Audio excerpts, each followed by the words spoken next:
Friends, मैं हूं सुमेद है। आज की इस वीडियो में मैं आपसे डिस्कस करने वाला हूं energy calculation of the glycolysis. तो स्टार्ट करते हैं कि ग्लाइकोलाइसिस से टोटल कितनी एनर्जी मिलती है। जब भी किसी प्रोसेस से एनर्जी कैलकुलेशन आपने करनी है ना, तो आपने जनरल 3 बातें जो है ज़हन में बिठा लेनी। वो कौन कौन सी? पहली बात ये कि कितने नंबर ऑफ एटीपी प्रोड्यूस हुए इस प्रोसेस के दौरान, कितने number of the NADH produce हुए इस प्रोसेस के दौरान। और जनरली आपको ये पता होना चाहिए कि एक NADH जो होता है ना, ये जब इलेक्ट्रॉन ट्रांसपोर्ट चेन पे जाता है तो इससे 2.5 ATPs प्रोड्यूस होते हैं। अगर ये आपने बात याद रख ली है तो आप आराम से किसी भी प्रोसेस से एक एनर्जी जो जनरेट हुई है ATP, नंबर ऑफ ATPs आप कैलकुलेट कर सकते हैं। तो स्टार्ट कर लेते हैं। नंबर ऑफ ATPs कितने प्रोड्यूस हुए पहले। आपको पता है कि ATPs जो है ग्लाइकोलाइसिस में प्रोड्यूस होने स्टार्ट कब होते हैं? पे ऑफ फेज में प्रोड्यूस होना शुरू होते हैं। कैसे? अब इसमें होता क्या है कि जो रिएक्शन था, अगर आपको याद हो, जिसमें 1,3 बिस फास्फोग्लाइसरेट चेंज होता था 3 फास्फोग्लाइसरेट में, और इसको फास्फोग्लाइसरेट काइनेज कैटालाइज करता था। तो इसमें क्या होता था कि एक ADP जो था ये ATP में कन्वर्ट होता था। और यहाँ पे जो 1,3 बिस फास्फोग्लाइसरेट में जो इनऑर्गेनिक फास्फेट था उसकी एनर्जी किसमें बदलती थी? ATP में।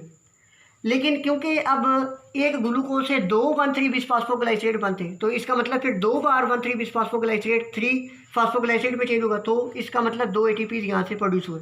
लेकिन यहाँ पे अब जो ATP प्रोड्यूस हुए इसकी एनर्जी के लिए इनको इलेक्ट्रॉन ट्रांसपोर्ट चेन में नहीं जाना पड़ा, बस जबकि इसकी एनर्जी कहाँ से आई है? सबस्टेट से। तो इसको कहते हैं सबस्टेट लेवल फास्फोरिलेशन।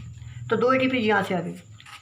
दूसरा रिएक्शन जो ग्लाइकोलाइसिस में एनर्जी जनरेट करता था वो कहता है कि फास्फोलियल पायरुवेट जब पायरुवेट में कन्वर्ट होता है तो इस टाइम पे भी ATP जनरेट होती थी, और ये भी सबस्टेट लेवल फास्फोरिलेशन था।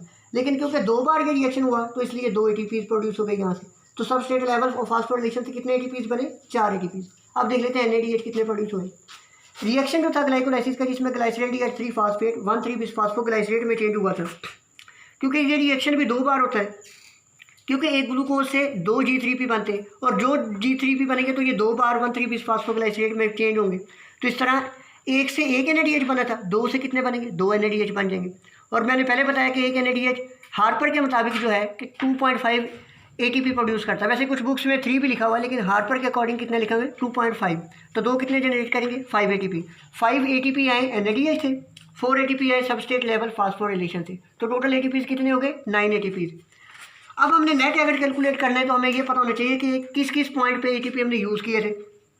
2 रिएक्शन थे, ग्लूकोज को ग्लूकोज 6 फास्फेट में बदलते, फ्रुक्टोज 6 फास्फेट को फ्रुक्टोज 1,6 बिस फास्फेट में बदलते। एक ATP दोनों रिएक्शन में यूज़ हुआ था, 2 ATP यूज़ हुए। तो टोटल प्रोड्यूस कितने हुए थे? 9। यूज़ कितने हो गए? 2। तो नेट ATPs कितने हो गए? 7। तो अब आपने MCQ क्या याद रखने? टोटल ATP प्रोडक्शन पूछा तो कितने? 9। कंज्यूम कितने हुए? 2। कौन कौन से रिएक्शन है मैंने ये लेबल कर दिए। नेट कितने? 7।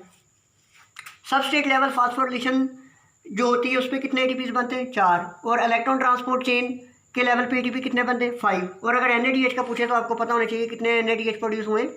2। तो ये सारे MCQs थे। अगर कोई क्वेरी हो तो आप मुझे कमेंट सेक्शन में बता सकते हैं। Thank you very much.